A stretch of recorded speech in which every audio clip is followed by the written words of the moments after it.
Professional mountain biker Adam Craig says it's one of the top 3 places in the universe he's ridden. Where is this magical mountain biking nirvana? It's none other than Brevard, North Carolina, home to Pisgah National Forest and DuPont Recreational Forest. The area boasts over 300 miles of peerless single track, not to mention hundreds of miles of gravel roads, creating a near endless array of routes, terrains, and challenges to explore. 4 vibrant bike shops will get you sorted, whether you need gear, service, or a top-notch rental. Top it off with an array of craft breweries, cafes, and gathering spots that have earned Brevard the title as one of the best small towns in America in 2021. It all adds up to a premier mountain biking destination you'll want to experience for yourself. Find out more at explorebrevard.com. Hey everybody, welcome to the Single Tracks Podcast. My name is Jeff, and today my guest is Scott Morris. Scott is a self-described lifelong mountain biker, trail mapper, and programmer. He's the creator of Track Leaders, a live tracking website for bikepacking races, and TopoFusion mapping software. Thanks for joining us, Scott. Good to be here, Jeff. Thanks for having me. So how did you first make the connection between mountain biking and computer programming? Yeah, it was really the GPS system coming online, or at least me becoming aware of it.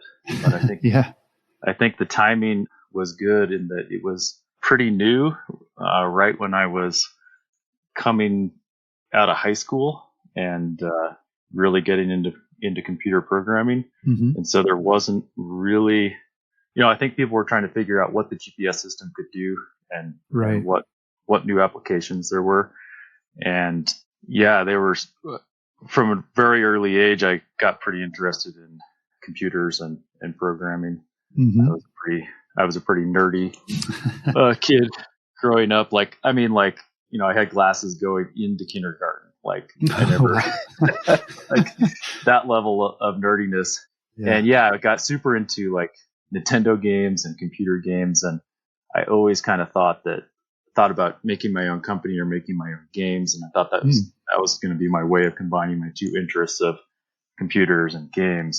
Yeah. But when I was about 13 or 14, after many failed attempts from my dad to try to get me to do team sports and just awful at baseball and basketball and all these things that people did, I think one of his last ditch efforts was to get me a very crappy mountain bike and take me out on the trails.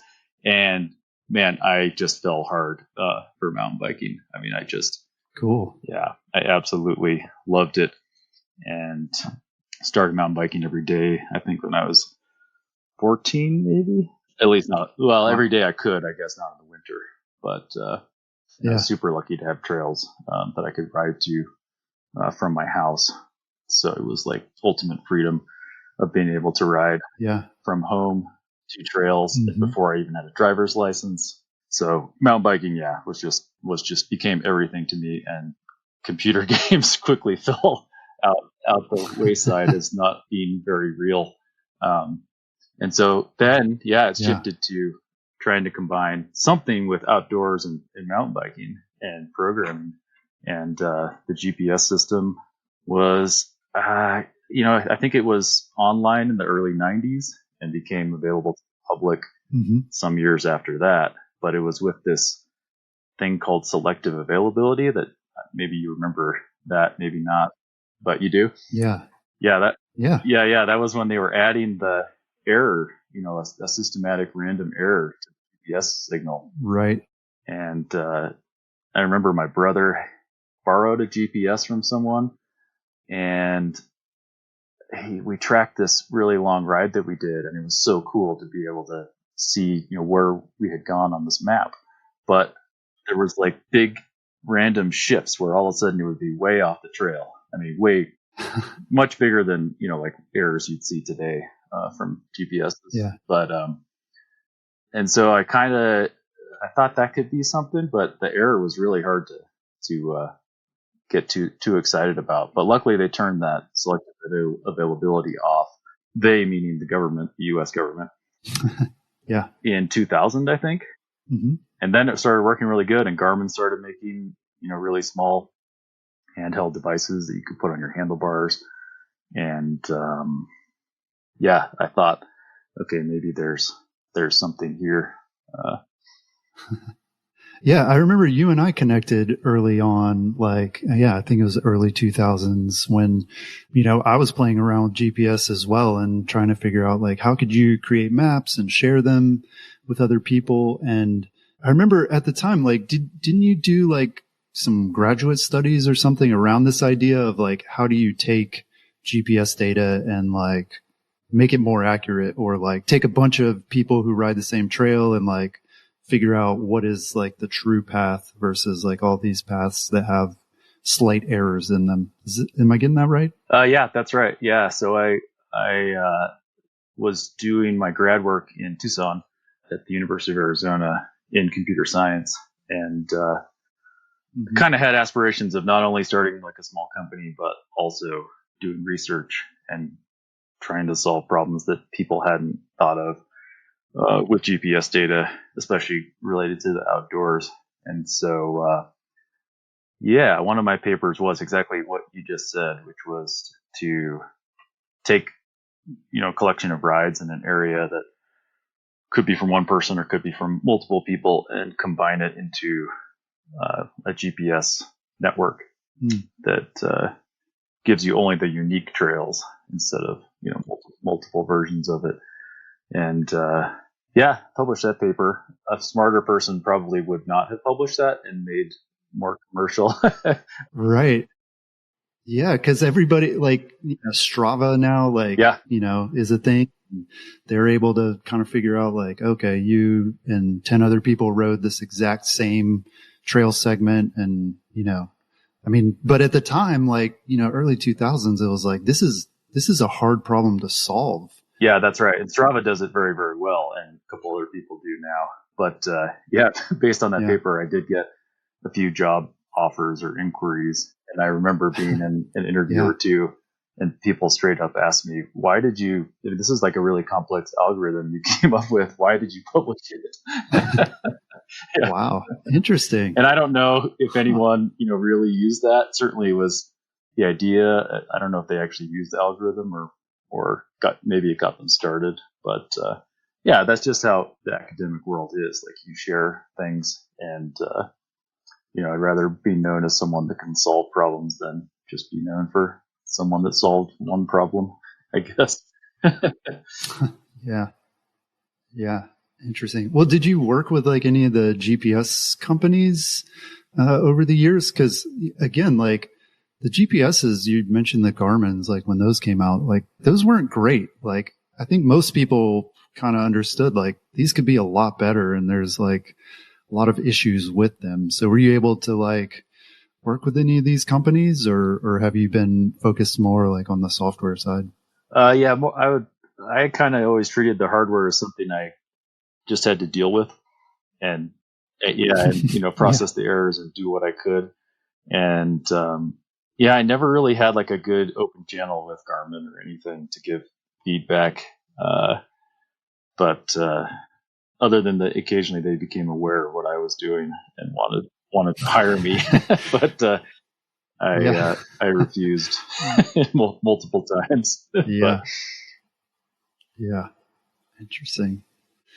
Well, so yeah, I mean, still kind of back in the early 2000s, you and your brother started TopoFusion, created this software for viewing topo maps on a computer and being able to overlay GPS data on them. And now that's something that we take for granted, I think. I mean, we've got Google Maps and all these online solutions, but what made you decide to start TopoFusion? Like, what was the problem you were trying to solve back then? The biggest thing was that every other piece of software that we knew of or found at that time, we determined that it pretty much sucked. That's really the reason we just like we couldn't find anything that did what we wanted to do, which was just have a really clean, easy to use interface for loading your tracks and planning rides and doing it in a way that was I don't know, that like Telorme Topo USA was one of them. and the interface was just atrocious. I mean, you couldn't zoom in and out the tracks. You could never tell where the tracks were going. And what else was back there? Maybe National Geographic Topo with an exclamation point. Yeah, and both of those, I remember using both of those, and didn't they like come on CD-ROMs and stuff? Right. Like, I don't feel like they were even internet connected, whereas TopoFusion was, right? Like you were getting the map tiles, or was it like a self-contained? Yeah, you could just download a really small file, even off of, this was dial-up days back then. Mm-hmm. And then the maps came from TerraServer, Microsoft TerraServer. Oh, okay. Yeah, and that was a really cool opportunity. It was not only the GPS system and Garmin's coming out, but also, that there was this map server that was public domain and that we could download and display. And then, you didn't have to like go to the store and buy a piece of software in a box that had a bunch of CDs. Right. And then the maps were static, so it's a little different model of mapping software. But mainly we just wanted a program to map our own rides the way we thought that it should be done. And so we saw this need for something that we wanted, and it seemed like we were the right people to fit that need. So anytime you're in that kind of situation, it's a pretty special place to be. And TopoFusion was we just last month, a couple weeks ago, was the 20th anniversary of the first release of TopoFusion. It's 2002, which I think single tracks you started a little before that. Is that right? Yeah, we started the website in like 98, 99. Wow. Cool. But didn't start doing mapping stuff until a few years after that. Okay. Yep. Because I remember some really early on conversations with you about mapping and showing things, and but maybe in the 90s you were more of like a blog kind of a. Yeah, I mean we always were about helping people find trails, but just mapping wasn't a thing yet. So you also started the Arizona Trail Race in the early 2000s. And since that time, the Arizona Trail Race and others like it seem to have really exploded in popularity. I'm curious to know, like, what the growing pains were like along the way. Like, was this kind of like a easy and natural thing to do, or what was it like starting a bikepacking race back in the early 2000s? Yeah, the Arizona Trail Race, I think, similar to TopoFusion, grew out of a need that I saw, that's something that didn't exist, and also something that I wanted to do myself, which was to race my bike on single track for multiple days. And at the time, the only things that were similar were the Great Divide Race, which was the predecessor to Tour Divide. There was something called the Grand Loop that Mike Kuriak put on out in Utah, but nothing that was on single track. And so I did those races, and I failed spectacularly at Great Divide Race. It was I made all the mistakes you could possibly make, but also it was dirt roads, and that was my excuse at the time. I was like, oh, well, it's all dirt roads, but I'm a mountain biker, But the truth is, it's hard no matter what kind of surface you're doing it on and what the conditions are. But this was 2006 that I started the first AZT 300, the 300-mile version of the Arizona Trail Race. And at the time, it felt like something new. I mean, it wasn't. In reality, it's just riding your bike for a lot of hours and a lot of miles. And we know now that the surface, whatever, it doesn't matter if there's a lot of hike a bike or if it's rideable. But at the time, I wasn't really sure it was a good idea, to be honest. I mean, 300 miles of stringing together rides that had crushed me individually. It was like putting together 12 rides, that all day rides that just absolutely destroyed me on their own. And so what was going to happen? Yeah. Were you just like looking at a map, or, I mean, it sounds like you had ridden most of it, or had you ridden all of it just like at different times? Yeah, I had done it as a tour. I had ridden the Arizona Trail from end to end, with a friend of mine, Lee Blackwell. And it'd taken 20 some odd days. And so I knew the trail pretty well, and I knew this racing thing was really Mike Kuriak's idea of self-supported and unorganized bikepacking races, although we didn't call it bikepacking at that time. But I did not, but there wasn't one on single track. And so that was what was super interesting to me, was to put it on this trail that was coming together at the time. And I think the jury's still out on whether it is a good idea or not. I think if you ask people right after they finish, most people would say it's not a good idea. But it's it's been an awesome thing. I think a lot of people have fallen in love with the trail and with bikepacking, and grown a lot and pushed a lot of limits, and that's been super rewarding and super awesome to see. But as far as growing pains, there have definitely been some. I mean, there's always been little controversies and things that happened, but I don't really think it's been anything bigger than what you would expect out of a group of humans trying to coordinate with each other and communicate with each other and compromise on different ideas and the way they see stuff. So I think the bikepacking community is really awesome. And I don't think it's been outrageous or higher than what you'd expect. And as far as popularity, they're still not really exploding, I think. At least the triple. It's like the idea of it is really popular, but it sounds like people aren't actually like doing it. Well, yet. Is that kind of where we're at? Yeah, I think it's just that it's really, really hard. I mean, the idea, it's one thing to look at routes and, pack your bags and stuff. But once you get out there, it's really hard. And it's hard.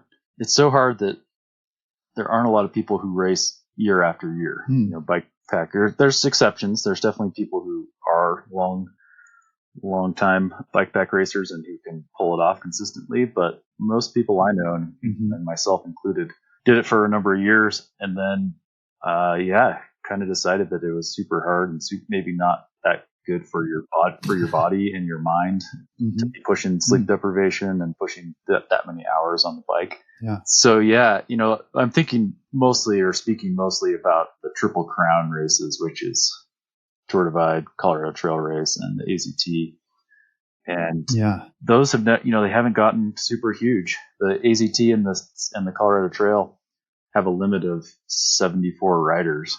And that's I'm guessing based on the Forest Service limit, right? Yeah, if you have over 75, you need a permit. That's right. Yeah, that's the non-commercial, non-permitted group or competitive event limit of 74 people. And so, they've pushed against that a little bit, or maybe had to turn away a couple people, but then people get in usually with the wait list when people cancel. But it's not like, 500 people are trying to sign up for these events. And so, I mean, interest has increased, but, I think they're somewhat self-limiting just because they are so hard, especially in the last 5 or 6 years. There's tons of new bikepacking routes all over the country and world. And, that in that sense, bikepacking races are growing. But, are we ever going to see 2,000 people wanting to race the AZT? Maybe not. The Arizona Trail Race too. I remember it's being sort of unique, and maybe this is when you were kind of looking at going from the 300 or the 350 to the 700 or 750, like the full route of it. And part of the route, that's right, had to go through the Grand Canyon, I guess, where you're obviously not allowed to bike, and so part of that was like you had to break down bikes and carry them. So I mean, was when you were planning this out, were you thinking about those things like, oh, we need to get permits, we need to like ask permission, or was it more just like, hey, this is out there, like we want to do it and we're gonna just make it happen and I'd say more of the latter. We need to after the fact. Throw it out there and keep it small. And it wasn't really on people's radar to begin with. And then as it slowly grew, there was concerns that, we'd get attention from land managers and such. And I knew it was never going to be fully a secret. But yeah. Right. It's sort of the approach to software too, right? Like I'm making this connection now where in the software world, you don't like ask permission. Like you just do stuff and then like sort of figure it out later, or like, you know, regulations catch up with it or whatever. Yeah. It's sort of that same ethos. Yeah. You adapt as things develop, but you sort of put it out there and see how it goes. So yeah, there was certainly never a master plan for TopoFusion or track leaders or the Arizona Trail Race. It was just, they all seemed like really good ideas and to put out into the world. Yeah. So another project of yours is bikepacking.net. And on there's a page listing ultra endurance records for races like the Tour Divide and the Hurricane 300. And I know that's a resource I've used at times, like writing articles or, you know, doing research on athletes. And yeah, just seeing like who has the record for this route or what is the record. Are you able to keep the list up to date? It seems like a really tough task to like keep the records for one, but also to like verify them and stuff. Like, is that something that you are able to take on or want to take on, or does like, should that even exist? I guess I just have lots of questions. Yeah, that's fair. Yeah, that page is kind of a funny one. I mean, I started just because it didn't really exist. I just wanted to sort of coalesce a few different events into one page. But the idea is really just to give something people to shoot for and aspire to. And I don't think it's claiming really to be anything super official. You know, I mean, the bikepacking stuff. Yeah. But there is nothing else is the problem. I mean, I see it as a problem as a journalist, as someone who's like, okay, like I need to make sure this is accurate or this is a fact or whatever. And yeah, I mean, it's kind of the only thing that's out there for that. You know, Track Leaders has a pretty good archive of a lot of old events, but it doesn't necessarily call out records and such. But we're maybe in the best position to possibly verify those things. But the reality is, in my opinion, it's totally up to the individual race directors as to what they consider the races or what they consider the records are. Yeah. And so if they tell me that this such and such record is broken by this person, you know, then I'll update that page. And I don't take responsibility for being the ultimate word on whether a record is official or not. But there is kind of a need for something a little bit better than that, and possibly that's a new website like the FKT one in the running world. Right. And I've seen that one, and again, it's like that's a really tough thing to do. Like I remember reading years ago that there's some record or database of people who've climbed Mount Everest.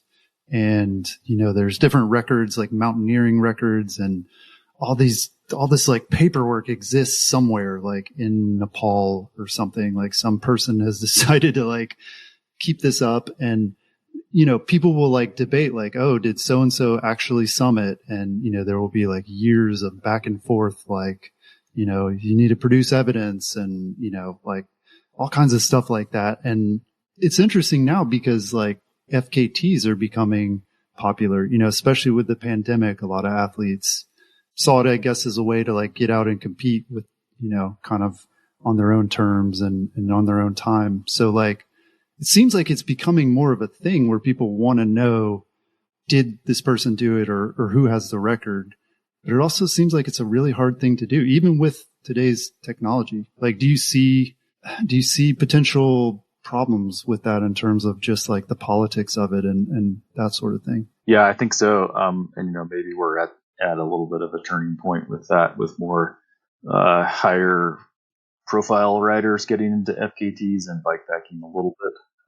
I may be a little naive thinking that, this one webpage that I maintain is sufficient, you know, going forward. I think it has been in the past. There hasn't really been too many super controversial FKTs, but it could change in the future, and there is definitely a good argument to having something more like the running model, where there's a more official. I don't know. It's hard. Bikepackers are very independent people, and I think a lot of people bristle at the idea of a governing body or any one official saying anything. And I've always kind of viewed that records and wins and routes are ultimately subject to, the I don't want to say popular opinion, but what the community thinks in the end is the most important thing. And names on web pages are in some ways less important than what people think about a particular effort or a record.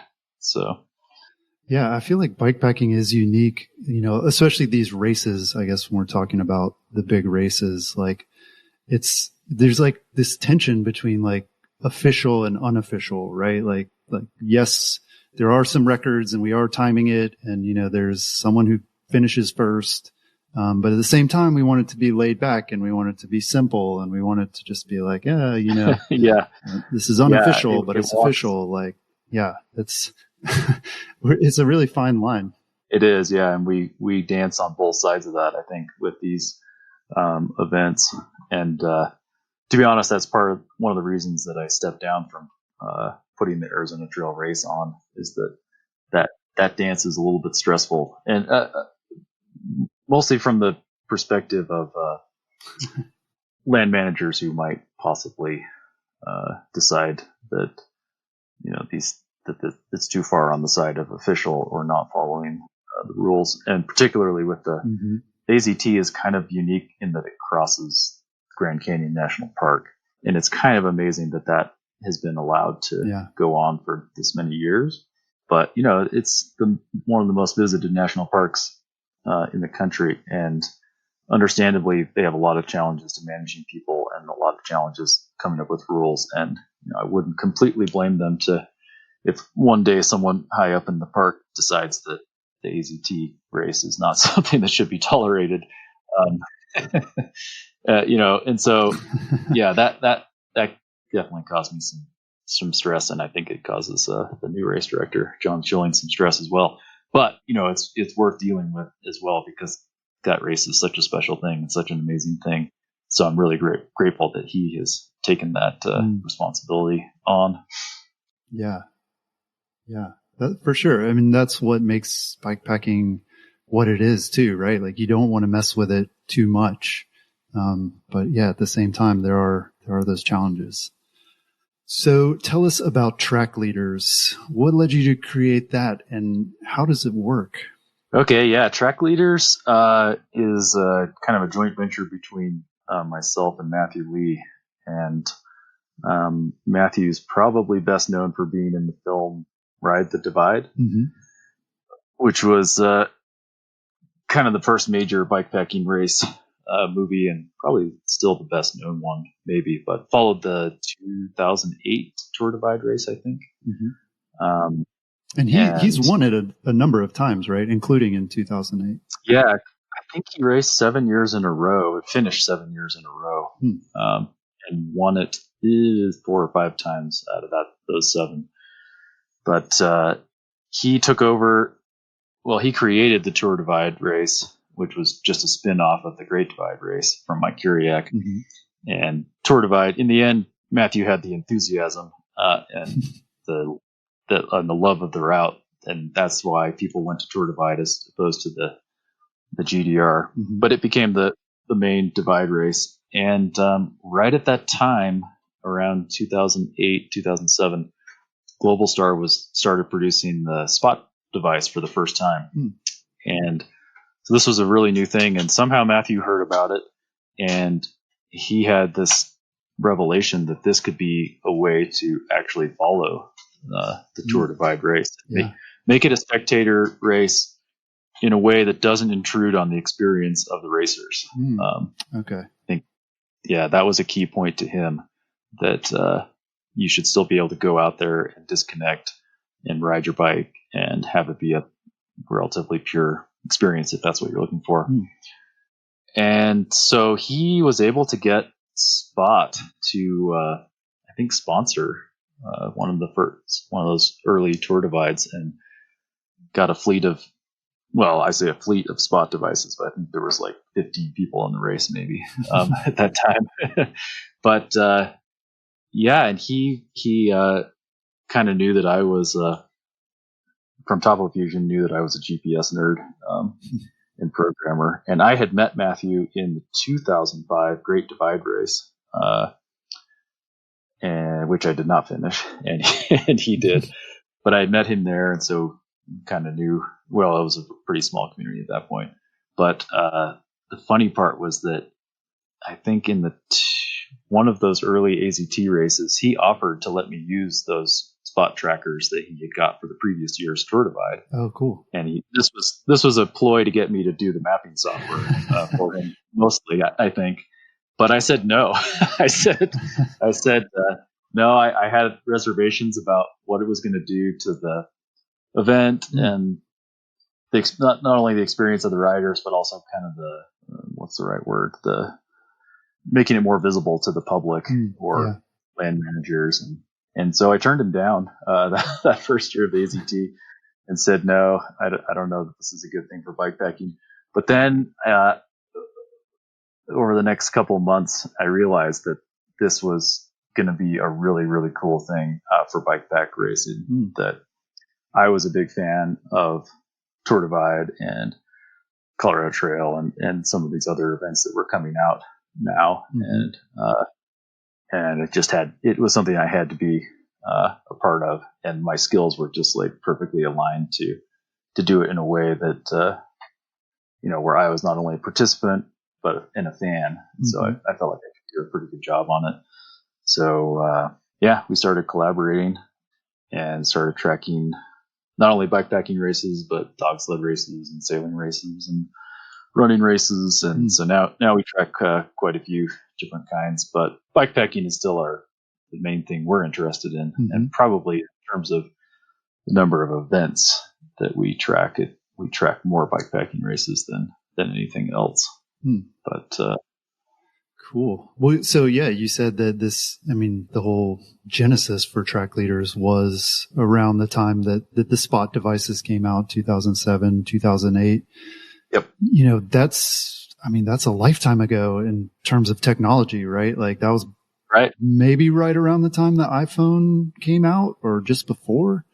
So is Spot, is that still the best way to track these outdoor races? I mean, I know obviously there's a lot of places, especially on a race like Tour Divide. I'm sure there's lots of places where there's no, cell phone service or anything like that. But do you see other devices like smartphones becoming viable for doing this anytime soon? I mean, right now you and I are talking on a satellite internet connection, right? Like you've got internet wherever you go. So do you see that like sort of shifting, or are we still going to be using spots for the next 10 years? Yeah, that's a good question. Yeah, we're talking, I'm camping right now and I've got Starlink set up. So I'm it's a great connection too. It's not like, yeah, it's super fast. Dial up. Yeah. Yeah. It's changing things for mobile living for sure. But as far as satellite trackers go, it's a really good question.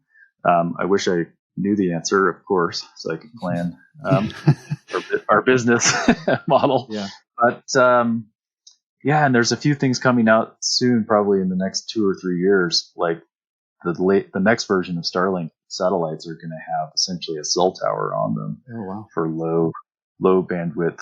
I think it's T-Mobile will be able to talk to these satellites and send emergency texts anytime you can see a satellite, and probably some data too, and maybe tracking will come out of that as well. So that'd be through your phone. And the new iPhones too, like they have the SOS feature, which I don't know that like. That's right.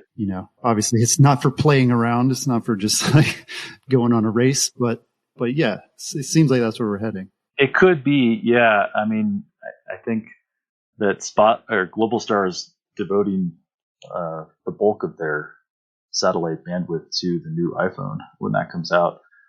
And so we could see tracking through that as well. But I think there's still a need for a dedicated tracking device. It depends on the event a little bit. If you're talking about an ultra running race or a bike race that's not one of these unofficial bike, joker races like I put on, or where if it's a little bit more official, are you really gonna rely on every participant to carry their phone, to keep it charged, to like not have it crashing all the time or full of space or whatever? It doesn't really make sense to rely on participants for certain events. Whereas if you can just have a dedicated tracker that you give to them and it's on and it's always on and they never have to touch it and they put it on their back or whatever and it goes. That's still an important piece. But for a bikepacking race, especially ones that are a little more laid back than others, you could say, yeah, a phone is fine. You don't need to have a spot or an inReach or rent one. I feel you're speaking exactly to me because, the reason I asked this is because I did one of these joker bikepacking races recently this year, and I was like, well, I'm not racing it, so I don't care that it's like super official and that it's it's tracking me every 10 seconds or minute or 5 minutes, whatever it is on a spot. And then also obviously like, I'm not going to let my phone run out. It's my smartphone, right? Like these days we make sure that our phone is working at all times, no matter what we're doing. So it seems like there's that opportunity. And this race was somewhere where I'm pretty sure there was, cell coverage for 95% of it or whatever. That makes sense that you kind of split that out. Like if this is a serious race, like there really isn't anything better than spot. But maybe for other races, there are other technologies. Yeah. Which event did you do? I did the Hurricane. Oh, cool. Carlos's. Yeah. Yeah. Right on. Yep. And right. And they use spots for that race as well. And it's on track leaders and everything. There's plenty of not serious people, I guess, that do it, that don't track it. Yeah, and that's true of even on some of the more serious bikepacking races, only the maybe 20 or 30% are really racing hard. The rest are just it's still they're riding hard, but they maybe don't care as much about their placement and such. Yeah. And for people like that, a phone, even if you don't track for 10 hours or something. Right. That might be okay in certain situations, but in other cases, if it's a 100-mile ultra race that has no cell coverage, then they need to know where everybody is all the time, and they want someone pinging every 5 minutes. So that kind of a case, I don't think is going to change in the next 5 years, possibly not the next 10 years, because the limitations of satellites and higher bandwidth, I think are a long ways out for being overcome. Yeah. And it is interesting. I mean, you bring up a good point that the tracking is, it sounds like initially the idea was, well, this is a way that people can like sort of follow along on the race. So it's kind of like a way to broadcast it, but really also you're talking safety. In terms of like race directors being able to know where people are on the course. And then also, do you feel like it's an accurate way to track a race? Like to know somebody finished the race and they stayed on the course and they finished, start and finish at the time that they said they did? Like, is it a pretty accurate record of like finish times? I think it is. You can't tell the difference between a sprint finish, right? If two people, finish within 10 seconds or even a couple of minutes of each other, then you have to rely on either someone there who saw them or self-reporting. to say like, oh yeah, I crossed the line before this person did. Mm-hmm. But generally for a race that's, a day or two or longer, people are coming in much more spread apart. Mm-hmm. And it is pretty darn accurate as far as showing when people started, when they finished, and whether they stayed on the route, because it's very hard to fake. It's just a device that's transmitting your location, and no one I know is sophisticated enough to hack a dedicated spot tracking device and change what it's transmitting to the satellites and to the ground stations. That does bring up an interesting point that with the phone tracker, that becomes much more of a possibility where people could, someone could write a little app or something that hacks the tracking function and then transmit something that's not reality. But right now, with a dedicated tracker, that's very, very hard to fake. Yeah. Yeah. I guess I'm thinking of like Strava too, where, they take data from any device. You can upload a file and it, counts that toward KOMs and things like that. And so, and we have heard, especially in the early days, we heard about e-doping, right? Like the idea people would manipulate. Yeah. There was websites that you could upload. Yeah. Add 10%, speed or whatever. And it was super easy to do. Yeah. But right. I guess you're saying with Spot, you can't do that. You're getting the data directly from Spot, I guess. Like they have some kind of API that gives you that data. That's correct. Yeah. And so there's really no opportunity to mess with it in any way. Do people ever say like, oh, my Spot like malfunctioned, or, cause you do see that, like you'll see a weird waypoint or something and you can usually chalk that up to some kind of error. Yeah. Usually you can tell, most points will be on the route, and then all of a sudden you get one or two that are clearly, at the top of a peak or something. Mm-hmm. It was impossible for them to have gone up there, or it won't have, shown that they cut the course randomly. It's not going to show them on the route. Most likely it's just an error. But what you said there is the one way that there is an issue, and that's if they aren't tracking at all. Then you can't really say where they were or if they stayed on route. And that happens, sometimes naturally, sometimes, I don't know, your tracker falls into the bottom of your pack or something and isn't transmitting well, or it runs out of batteries and you didn't notice. Yeah. And I think in very, very rare cases, we've had people turn their trackers off and then do something they did not want to be seen. Possibly not really cutting the course that I can think of, but definitely we've had people where they went off course, then they realized what had happened. Mm-hmm. And instead of, they didn't want to turn around and go back to the point where they lost the course, right? Mm-hmm. And so they turned their tracker off, and then they returned to the course via a shorter route, and then turned their tracker back on and kept going as though nothing had happened, right? Interesting. And that, that's one where you just need a human to look at it and say like, well, okay, is it possible that they went back to where they were supposed to ride the whole route? Mm-hmm. Or is it impossible just based on the time? And so there's still ways to figure that out. But that is the one place where people could possibly cheat is, if they turn their tracker off or it happens to have turned off, then it's hard to say what they did. So the best thing if you're getting a record or an FKT is, obviously to have a complete full track with no real holes in it. Even if you go off course, keep it running. Yep, absolutely. Yep. Cool. So, random GPS question for you.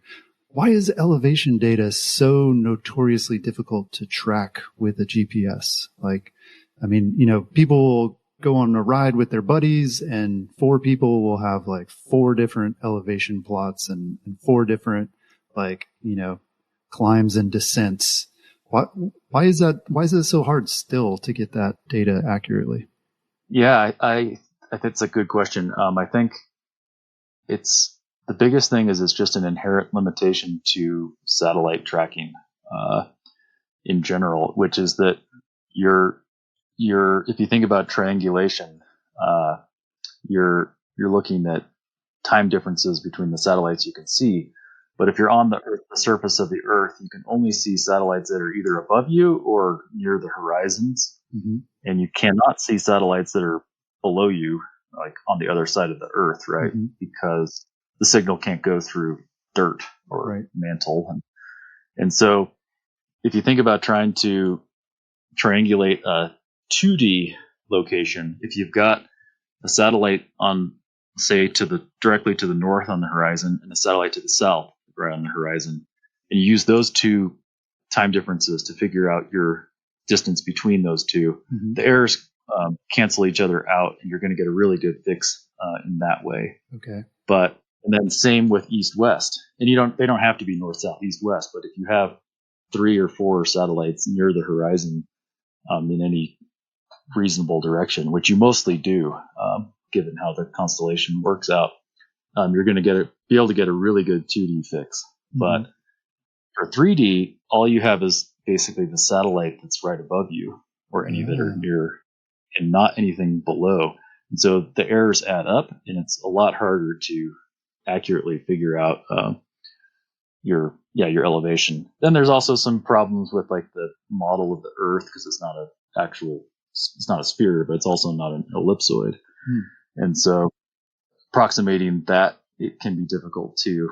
And then I think the general rule is that if your 2D accuracy is, say, 1 meter, then your 3D your elevation would be double that, or 1.7 times that. Okay.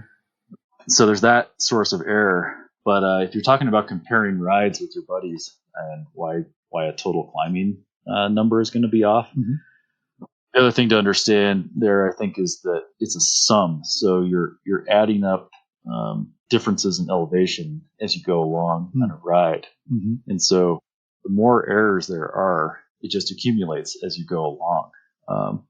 So that really can throw things off too. And so it's a challenge. Most software has, including TopoFusion, has some kind of filtering where it's smoothing the data mm-hmm. a little bit to get so that you don't add up so many small ups and downs that aren't actually there. Mm-hmm. But sometimes it can penalize it too. Like if you've got if there's actually little ups and downs on the trail, it can smooth those out.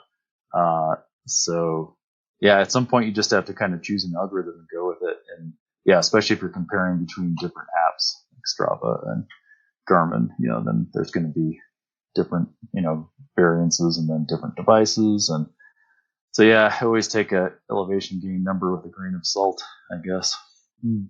Yeah, same. And it's funny too, because like you said, this has always been a problem, and there's a reason why it's a problem. Like, it's not going to be solved, unfortunately. I mean, there's not going to be like GPS version 2 that eliminates it. I mean, anytime they make improvements in overall accuracy, that's good. Mm-hmm. But it is kind of an inherent limitation to just determining a position on a sphere on a planet with satellites. Yeah. And a lot of the devices now, they have like a barometric altimeter that's built in that I guess tries to like reconcile some of that and improve it some, but I've found that doesn't really help. Like, do you have any opinion on that? Like, as to whether that can give you better data, or does it, I feel like it gets confused because barometric pressure also changes, right? Like the weather is constantly changing. So I don't know how that can make it better. Yeah, that's right. You could get a low pressure system or something coming in that changes it. I think it does help if you're one of those people who calibrates their altimeter, the barometric. Yeah, that's probably what I'm doing wrong. But it takes effort. I only know one person that I've ever seen do that before. Like before a ride, they're like, okay, what is the elevation here? And I'm going to plug that in to reset the barometric. Right. How do you even know? Do you look for one of those like markers? Survey marker. Yeah. If you were really obsessive, you'd like anytime you get to one of those USGS markers, you get that exact elevation and put it in. Yeah. But if it's your house, you can know what your elevation is there, or you can look at a topo map if you're camping somewhere or a trailhead. But yeah, I think that takes it to a little bit of an obsessive level. Yeah. But yeah, I don't think that barometric really totally solves that. In some cases, it can make it better, but it's definitely not a silver bullet. Yeah. Well, so I mentioned you're currently coming to us live from your van somewhere in Utah. When did you fully commit to the digital nomad lifestyle, and how did you make that jump? Yeah, that's a good question. I guess for us, meaning me and my partner Esther, it was kind of just a natural progression. We lived in Tucson for a bit, and when I was a grad student, I never spent the summer there, and so we were always going to Colorado or other places that were cooler, and never really staying in one place for an entire year. Mm-hmm. And then in 2014, we spent the summer, 4 months of the summer living off our bikes while riding the Continental Divide Trail. Cool. Yeah. And so we did that. And then in 2015, we were living out of a minivan. So we upgraded to a minivan and just traveled all over the West. And then in 2016, we finally got a scamp trailer, which is a little 13-foot fiberglass eggshell, kind of a small trailer. Mm-hmm. And we towed it with the minivan. And, people asked us then, like, how can you live out of this, just a tiny little scamp trailer? And we thought, well, this is a luxury compared to just the minivan or just what we can carry on our bikes. Yeah. So, yeah, it wasn't necessarily like a hard, like, oh, we're going like full-time mobile all of a sudden. Mm-hmm.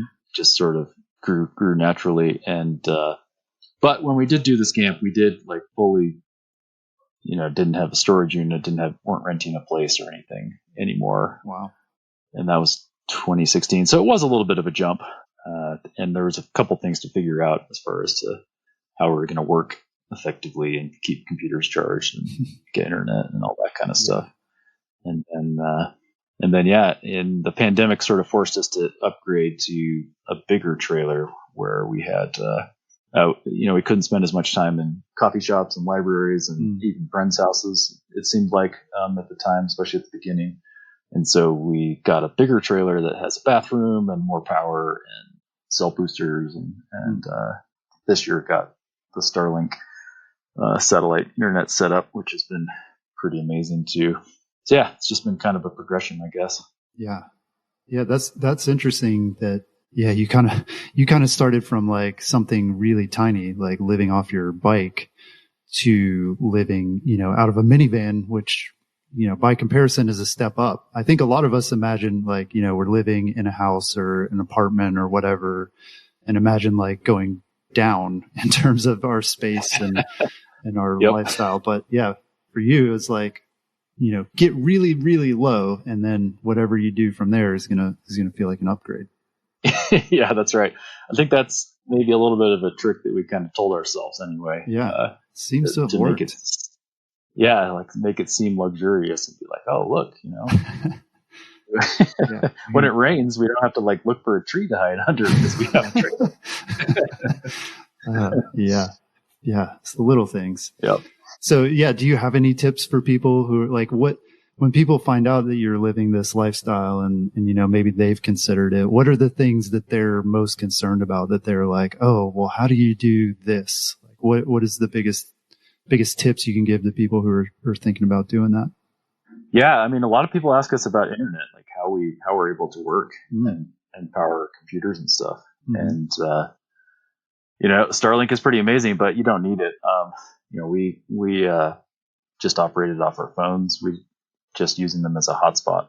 No dedicated Wi-Fi thing or anything. And that actually worked pretty well. You're limited to camping somewhere where there's cell signal, right.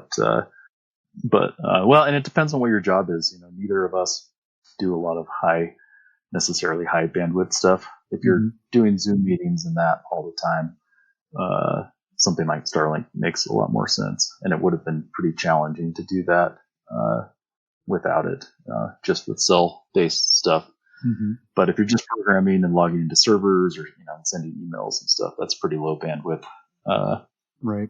and powering stuff is super easy with solar. It's amazing how little power you can get away with, in any kind of a mobile setup. Mm-hmm. But tips for going to the full nomad.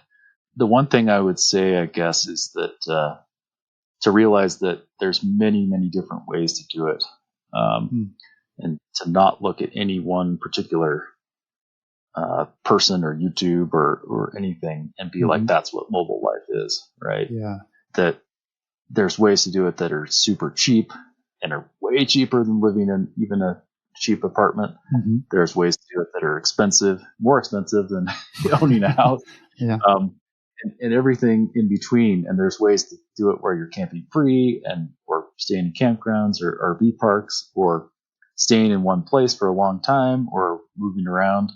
There's so much variety in it. And I guess the thing I would say to someone considering it anew is just don't have a set idea of how it's going to be. Like you have to kind of find your style of camping and mobile living. It's really hard to know what that's going to be without trying it. Whether you're the kind of person that wants to stay in, maybe move twice a year or 2-3 times a year, or whether you're going to want to move around and really follow the good weather and explore a lot. So don't have any hard expectations of what those decisions are going to be until you get out there. And so I guess with that in mind, go with the cheaper way of starting it. And that way you're not too invested in one style, because depending on how those things all shake out, then a van makes more sense than a big RV, and kind of those decisions could be different. So yeah, that's a good point. Everybody's got like different interests and priorities, but it is fascinating to me that the first thing you said that people ask about is like internet and charging devices. Whereas I don't know, I assumed it would be like, where do I go to the bathroom, or like, how do I get food and cook it? Like, more basic functions. But I guess this is 2022. And so, we have different priorities. Yeah. I think that's right. Especially if you're trying to work, then the internet becomes pretty important too. Exactly. Right. Everybody has different work situations and responsibilities that they still have to maintain. So when you go for a ride in a new place, do you rely on GPS or a smartphone, or do you also pack a paper map? I would say, like, if I'm doing a new route I haven't done before, the main thing I would rely on is a well-researched GPX track, that I figured out, or I pieced together from other people's tracks and research. And so once I've got that loaded on my Garmin, on my handlebars, or on my phone if it's on foot, then I'm pretty confident in that track and that I can follow it and make small adjustments. But that's the main thing I would rely on. It's pretty rare that I actually carry a paper map. Paper maps are fun to look at and good for daydreaming and big idea. We have a good collection that we haul around, even though we're mobile, pretty heavy box of maps and guidebooks and stuff. And they're worth it. They're totally awesome. But to carry them I would say is pretty rare. Yeah. I wasn't sure how you would answer that. Like, I could see you going either way, like being a traditionalist or being, fully invested in this digital world that we're in. And like, so do you have like a backup though? Like, that's one of the things I'm starting to think about is, what do we do when our device fails? And I mean, I guess you know better than anybody, like, what are the chances of that happening? But what would you do if your GPS just stopped working for some reason? Yeah, I mean, sometimes you can even just smash it, like crash on a rock or something. Yeah, if it's something long enough, probably the best thing to do is you can carry a spare device, which, if I'm on my own, maybe I'd have it on my Garmin and also on my phone, and prefer to navigate off the handlebars. But if you need to, look at the phone. But the other thing is relying on other people that you might have that are coming with you. So, like a couple days ago, I did a ride with Esther and a friend that was camping with us, and I just emailed that GPX file out so that it was on multiple people's devices.